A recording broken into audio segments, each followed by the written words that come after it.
कि पति और पत्नी के संबंध के जो मुख्य ग्रह होते हैं वो कौन होते हैं, और उन मुख्य ग्रहों की जानकारी लेने के बाद उसका क्या उपचार करना चाहिए कि पति पत्नी के संबंध हमेशा के लिए मधुर रहे। तो सबसे पहले अब यह चर्चा करते हैं कि पति और पत्नी के संबंधों का मुख्य ग्रह कौन होता है। तो आपकी जन्म कुंडली में सप्तम घर पति और पत्नी का कारक होता है। पत्नी के कुंडली में, माने किसी महिला के जन्म कुंडली में अगर देखना हो तो सबसे पहले उसके बृहस्पति को देखिए।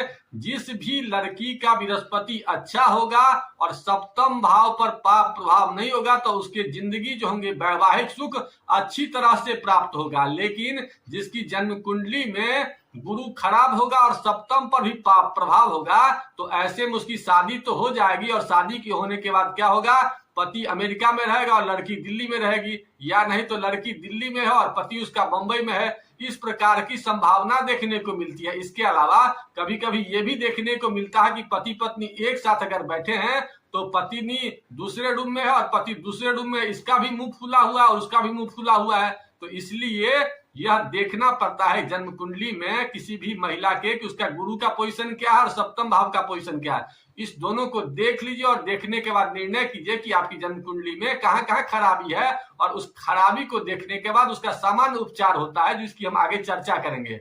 अब पुरुष की जिंदगी की बात करते हैं। वैसे लड़के जिनके विवाह अच्छे हों उसके लिए सबसे पहले शुक्र का अच्छा होना जरूरी होता है। अगर आपकी जन्म कुंडली में शुक्र ग्रह अच्छा है तो आपकी अच्छी पत्नी मिलेगी, और साथ साथ अगर सप्तम घर पर शुभ प्रभाव है तो पत्नी से रिश्ता काफी अच्छा होगा। इसके अलावा जब आपके सप्तम पर पाप प्रभाव होगा और शुक्र भी कमजोर होगा तो पत्नी से हमेशा तालमेल अच्छा नहीं रहेगा। पत्नी रहेगी उस रूम में, आप रहेंगे इस रूम में, और अगर साथ साथ रहेंगे तो दोनों में मारापीटी तक की भी संभावना हम देखते हैं कई कुंडलियों में। इसलिए सबसे पहले अपनी जन्म कुंडली का निरीक्षण कीजिए, और निरीक्षण के बाद उसमें जो भी पाप ग्रह होते हैं उसका सिलेक्शन कीजिए और पाप ग्रह का इलाज कीजिएगा।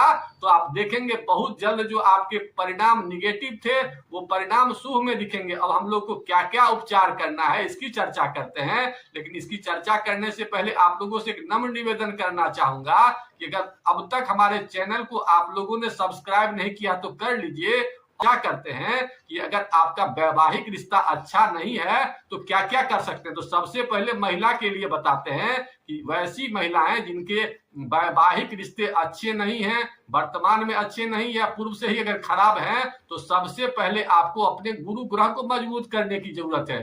गुरु ग्रह को मजबूत करने के लिए सबसे पहले आपको धार्मिक बनना है। चाहे आप किसी भी धर्म के हो, चाहे मंदिर जरूर जाना है, गुरुद्वारा जरूर जाना है, ये सब चीज आपको करना है। इसके अलावा आपको पढ़ाई जरूर करनी है। चाहे आप जो भी पढ़ाई कीजिए, चाहे धार्मिक किताब पढ़िए, चाहे कोर्स की किताब पढ़िए, लेकिन कुछ देर किताब को लेकर के हाथ में पढ़िए जरूर। इसके अलावा अपने भोजन में सात्विक चीजों का प्रयोग ज्यादा कीजिए। वैसा चीज खाइए जिसमें जल की मात्रा ज्यादा हो। ऐसा करने से आप देखेंगे कि बहुत जल्द आपके मानसिक स्तर अच्छे हो रहे हैं। क्योंकि जब भी पति पत्नी का रिश्ता गड़बड़ होता है तो उसमें आपके वर्ड यानी वचन और आपके धैर्य की कमी होती है। चंद्रमा कमजोर होता है जिसके कारण आप कभी कभी किसी की को गलत बात कर देते हैं, वाणी दोष होता है। इसलिए वाणी दोष को कंट्रोल करने के लिए सबसे पहले अपने भोजन पर विशेष रूप से कमांड करना है। इसके अलावा आप 2-3 उपाय और करिए। अपने भोजन में हल्दी की मात्रा को बढ़ानी चाहिए।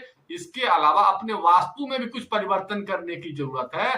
तो इसके लिए उत्तर साइड में गंदगी नहीं हो इसका विशेष ख्याल कीजिए, और खाना बनाते समय आपका मुख पूरब दिशा की ओर हो। अगर पूरब नहीं कर पाते हो तो ऐसे में आप खाना बनाते समय गायत्री मंत्र को पढ़ा कीजिए। इस उपाय कर सकते हैं, जैसे कि आप अगर मांगलिक दोष से पीड़ित हैं तो ऐसे में आप चांदी का प्रयोग ज्यादा कीजिए और लाल कलर का प्रयोग कम से कम किया कीजिए। और घर में अगर वास्तु दोष हो तो वहां पर करिए क्या, जहां भी आपको लगे कि यहाँ पर बैठते हैं पति पत्नी तो ज्यादा रिश्ता खराब होता है, तो वहां पर आप कपूर में थोड़ा सा और भी अगर कोई चीज हो कपूर रख दीजिए, और कपूर नहीं हो तो कोई नमक होता है रॉकिंग साल्ट, कोई भी नमक जो भी आपके पास उपलब्ध हो वहां पर रख दीजिए, या समुद्री नमक जो टाटा वगैरह जो भी आपके पास उपलब्धता हो नमक की वहां पर रख दीजिए। अगर नमक नहीं हो तो फिटकिरी बाजार से लिया करके फिटकिरी का भी प्रयोग कर सकते हैं। ये चीज अगर रख देंगे तो वास्तु जनित जो समस्या उसके कारण अगर रिश्ता गड़बड़ होता होगा तो उसमें सुधार करेगा।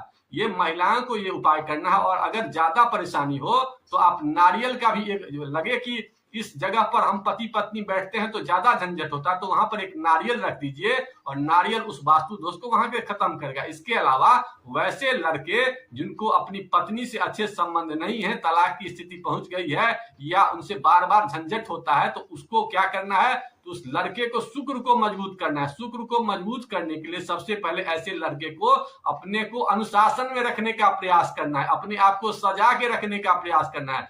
क्योंकि लड़की का पत्नी का जो संबंध होता है पुरुष के कुंडली में, वो शुक्र ग्रह से संबंधित होता है। शुक्र मतलब होता है ऐश्वर्य, शुक्र मतलब आनंद, शुक्र मतलब वीर। जितना शुक्र अच्छा होगा उतना उसके जिंदगी में आनंद की प्राप्ति होगी, लड़की की प्राप्ति होगी। इसलिए सबसे पहले अपने आप को अनुशासन में करना। इसके अलावा अपने भोजन में वैसे सामान का प्रयोग करना जो बॉडी में शुक्राणु को बढ़ाता है, शुक्र धातु को बढ़ाता है। जब तक शुक्र धातु नहीं शरीर में बनेगा तो शुक्राणु नहीं बनेगा, और शुक्राणु नहीं बनेगा तो आपके बॉडी का शुक्र अच्छा हो ही नहीं सकता। इसलिए सबसे पहले अपने भोजन में सफेद चीजों का प्रयोग ज्यादा कीजिए, जिसमें आपका साबूदाना का प्रयोग करिए, मखाना का प्रयोग करिए, कच्चा पनीर का प्रयोग करिए। इसके अलावा आप भी जल तत्व का प्रयोग करिए। जल तत्व के प्रयोग करने से आपके अंदर में भी जो आपकी मानसिक योग्यता है वो अच्छी होगी। इसके अलावा आप एक दो उपाय और कर सकते हैं कि अगर जिस ग्रह के कारण खराबी हो, मान के चलते राहु के कारण अगर खराबी है, तो आप भी अपने ऊपर साफ सफाई पर विशेष ध्यान दीजिए। इसके अलावा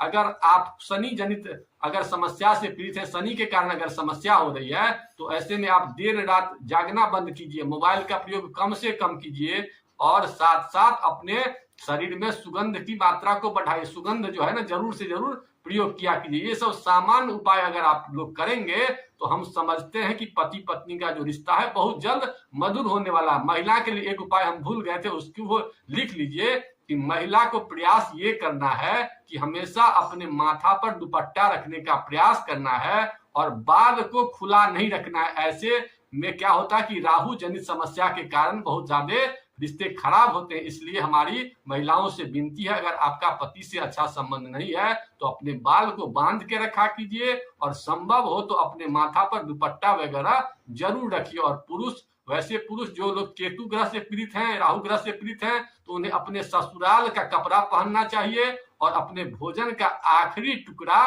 कुत्ता को खिलाना चाहिए। तो ऐसे में आप देखेंगे कि ये सब उपाय करने के बाद पति पत्नी में अच्छे संबंध हो रहे हैं। इसके अलावा अपने वास्तु में एक और परिवर्तन कर सकते हैं कि आपके जो भी कलर हैं वो डीप शेड का कपड़ा नहीं हो। डीप शेड जैसे बेड शीट है या आपका कोई कपड़ा है तो ज्यादा काला नहीं हो, ज्यादा नीला नहीं हो, ज्यादा ग्रे नहीं हो, हल्का हल्का कलर, जैसे व्हाइट हो गया, क्रीम हो गया, पिंक हो गया, ये सब चीज कराइए। अपने घर की दीवारों का भी कलर अगर संभव हो तो हल्के कलर का प्रयोग कीजिए, सफेद, क्रीम, पिंक, ये सब कीजिए। अगर ये सब उपाय आप करने लगेंगे तो हम पूर्ण रूप से गारंटी देते हैं कि आप लोग की जिंदगी अच्छी हो जाएगी। केवल इसमें एक उपाय और जोड़ दीजिए कि थोड़ा थोड़ा देर मौन रहने का प्रयास कीजिए। क्योंकि जो गड़बड़ी होती है उसका मुख्य कारण होता है वाणी दोष। तो वाणी दोष को ठीक करने के लिए अपने आचरण में मौन दोष का व्रत कीजिए। मौन दोष के व्रत से आपकी जितनी भी समस्याएं, उन सब समस्याओं का समापन हो जाएगा। और जब आपकी समस्या समापन हो जाए तो हमारी दक्षिणा हमारे नीचे दिए नंबर पर पेटीएम कर दें। इन्हीं बातों के साथ आज के एपिसोड को ही समाप्त करते हैं। आप लोगों को पोस्ट अच्छा लगा तो लाइक करिए और अपने मित्रों को शेयर कीजिए कि उनकी भी जिंदगी इन उपायों से अच्छी हो जाएगी। इसके साथ ही साथ आज की पोस्ट को यही विराम देते हैं। अगर अच्छा लगा तो लाइक करिए और कमेंट कीजिए। अगर कोई शिकायत है तो ओम नमः शिवाय।